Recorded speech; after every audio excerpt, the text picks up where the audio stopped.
There we go.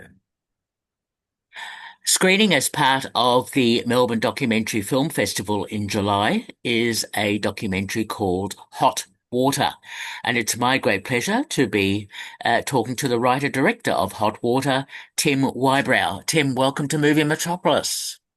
Thank you very much for having me. I really appreciate it. And thanks for the opportunity to chat about my film. Pleasure. Now, this is such an instructive film about protecting the oceans and surrounds and so on. What are the origins of this documentary? Well, the origins of the documentary is primarily based around the fact that I personally spend a lot of time on the water. I've grown up around and on the water. And I've had the absolute joy of experiencing our wonderful marine ecosystem in Australia firsthand. But I have noted those changes over the years, which may be depleting species of fish or bleached corals. Being a part of the ecosystem and seeing it and seeing the difference, it's really inspired me to, create a film that inspires movement and change. And we're all aware that ocean acidification is one of our largest threats, threatening a lot of our marine species that are going to have to adapt with these rising pH levels in our ocean. And sometimes when people hear about this, they think it's just all too hard. But the main premise of Hot Water was to really inspire people and showcase how easy it is to make small or minor changes in your everyday life that can benefit the overall health of our marine ecosystem, especially here in Australia. Okay, well, well done on that because there's lots of information, advice, and so on in your documentary. Tell me about the locations and people that you found to be able to talk to about all of this. Yeah, sure. So we were able to band up with some really inspiring people around Australia, a part of this project, which included people from Tangaroa Blue, representatives from some fishing communities as well, Recfish Victoria. And also, we were able to speak with the Abalone Council here in Tasmania alongside Fisheries Tasmania. And yeah, filmed some personalities between Queensland, Victoria, and down here in Tasmania as well. So quite a nice, diverse array of species that we are showcasing. But my favourite story, a part of the documentary, is the story about the sea urchins, which is the Centrostephanus or the long spine sea urchins, which down here in Tasmania, we're turning it into a really valuable resource that we can then distribute across the globe. Okay, well, all of that is very, very interesting, and this whole issue of microplastics, about acidity in the oceans, and so on. I mean, there's a fair bit of research that's been gone into this documentary as well, by the looks of it. Yes, absolutely. So I've been, I call it in the cave, and I'm in the zone and I'm researching. I've been in the cave. Pre-production was about a year for this particular project. It is my first documentary that I have produced full, well, 50-minute to 1 hour documentary. So doing a lot of and filling a lot of those roles yourself took a lot of work behind the scenes in pre-production. So lots of research to ensure that we were talking about the right topics, but also there's just so much to cover. So I really had to hone down on the particular segments to fulfill these inspiring stories. So people aren't left after watching the film feeling like it's too big or too much. They're left feeling inspired with the changes that they can make. Okay, well, well done on that. Did you do most of your own filming? How did all of that work, or did you have a crew that helped you? So we had a crew. I would probably say about 40% of it I filmed with my cinema camera. Sitting, oh, we've got plenty of equipment here in the office. Um, but I also had the pleasure of having Ash Dunn on board as the director of photography, assisting with that, and another team member, Valentine Saberet. So between the three of us, we covered that. Two other friends, sorry, as well, helped with a few little pieces to camera and some underwater footage. So having a nice resource of subcontractors really helped get this across the line. Ash Dunn is a very, very reputable cinematographer in Australia. You may have seen some of his work from Wild Croc Territory or Outback Wrangler. He's also got a little bit of experience. When I say a little bit, I mean a lot within the marine space with Aussie lobstermen as well, which was filmed down here in Tasmania. So he's been a producer on that show. So having his wisdom to really guide me along and look at some of the drafts that came through and really assist me in the editing process of getting to the point before I passed it on to my assistant editor, Richard Hawley, before giving it one final touch up. It just helped with his wisdom to seamlessly blend that project together from his years of wisdom. So I'm really grateful that I had him on board to help me with this project. Yes. Well, I'm glad you mentioned the editing because that's always an issue when you make a film, especially a documentary like this, because you obviously shoot a lot more than you end up using in the final version. So those decision-making processes must have been interesting. Yeah, so it was quite tricky, and I think there was a lot of trust there put with Ashton and his years of experience in terms of his suggestions for cutting out particular sequences or scenes within a sequence. I really trusted my instinct on him and just said, you know what? I'm going to bite my teeth and I'm going to cut that out. I feel like it is a very valuable point, but some of these areas that we did end up cutting, I think the first cut came to about an hour and 10 minutes. And then, we've cut out 20 minutes. So to keep the audience engaged, keep them guessing, going out of each scene on the question or finalizing it, there were just some really, really good tweaks there that we had in the end in the editing process that hit the chopping block and blended seamlessly to make the documentary really engaging the whole way through. Yes, yes, no, well done on that. I mean, in many respects, the film is quite educational because, as you say, it gives people some ideas, some prospects in terms of looking after the oceans and urchins and fisheries and all that sort of thing.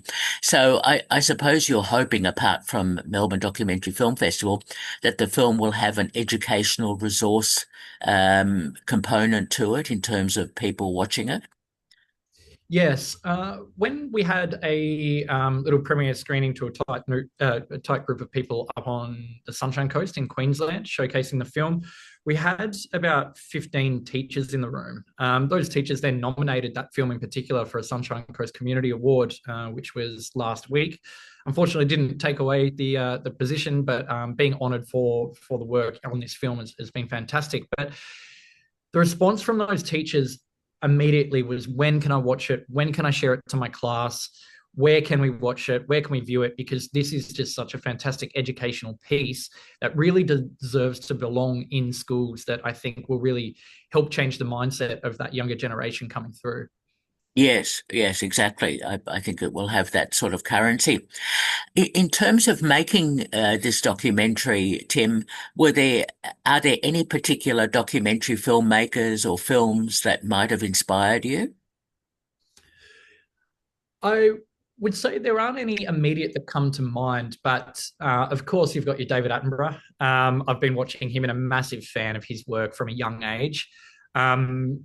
Even Steve Irwin and some of his stuff as well, and just seeing that passion for wildlife and nature and that engaging element to it. When you see somebody fueled with passion with what they do, it's easy to be inspired.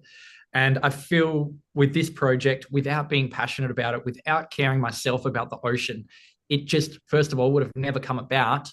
And I wouldn't have been so passionate about putting in, well over 1,200 hours into this film. Because when you're doing something that you love, you never work a day in your life. So all of those hours really towards this end goal of getting this out here to educate the public, it felt a little bit like a community service, but it's something that I'm really proud of, and I can't wait to showcase at the Melbourne Documentary Festival. Yes, of course. And what also is showcased in your film is Tasmania, because we don't often see Tasmanian stories in the films that we see in Australia. Yes, I think Tasmania. There's just been a new Netflix series that's come out showcasing Tasmania down at Eaglehawk Neck. I binged that pretty quickly, but to be completely honest, I think Tasmania is becoming a really, really beautiful screen. I guess a fantastic place to create films, and our economy here is really opening up to it. Unlike the rest of Australia, where there are a lot of rules and regulations, of course we have them here with national parks and wildlife and our commercial filming agreements. But it's becoming a really iconic place to capture, not only because of the beautiful landscapes, but because we have some of our councils that are really film friendly. So that makes the job much easier. And the personalities that we showed down here in Tasmania as well just jumped on board, understood the brief.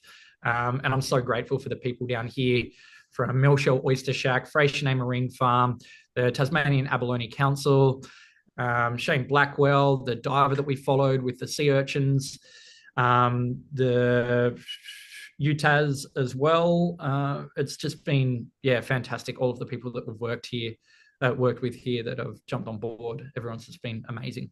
That's great to hear. And how much funding and support is available in Tasmania to make films like yours? Um, well, the way that this came about was the funding rounds that were available through Screen Tasmania were quite limited at the time. So unfortunately, I missed out with the timeline that I had. I missed out on any funding available. I will talk figures on this. I'd say that if I had, on a commercial basis, I am a commercial cinematographer and photographer, the budget of this film probably would have came out at about $100,000. But gratefully, I had about $12,000 funded toward this. But then obviously burn a big hole in my pocket in flying around the globe and employing my staff members as well, not flying around Australia and employing my staff members to be a part of this project. But all worth it, something I'm passionate about, and I really hope that it changes the mindset of people that do watch it. Not just for the marine ecosystem, but everything in Australia as a whole. Things as simple as reusing a stainless steel drink bottle. This I take with me everywhere.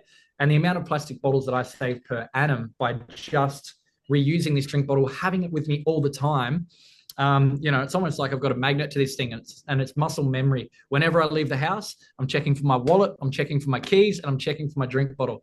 And knowing that you're saving so much plastic, because I think it's about 250 mils of petroleum that it takes to produce a plastic bottle here in Australia. So knowing that you're saving that much petroleum every single time that you're just reusing your drink bottle is really, really phenomenal.